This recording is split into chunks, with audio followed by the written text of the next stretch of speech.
సినీ ప్రపంచానికి స్వాగతం. ఇప్పటి వరకు ట్రాఫిక్లో ప్రయాణం చేయడానికి ఎన్నో ఇబ్బందులు పడే ప్రజల కోసం ఒక మంచి ప్రయాణ సదుపాయాన్ని అందుబాటులో తీసుకురావడం జరిగింది.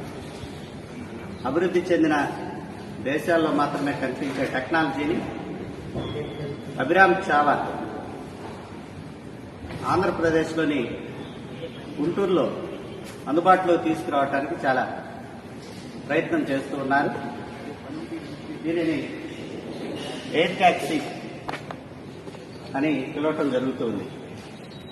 ఈ టెక్నాలజీ అంతా కూడా అభిరామ్ చావా ఇక్కడే తయారు చేశారు. ఈ వాహనాలు 2017 నుండి ఆయన ఎంతో శ్రమపడి ఎన్నో వ్యయ ప్రయాసాలకు వచ్చి ఈ కొత్త ప్రయాణ సాధనాన్ని అందుబాటులో తీసుకురావడం జరిగింది.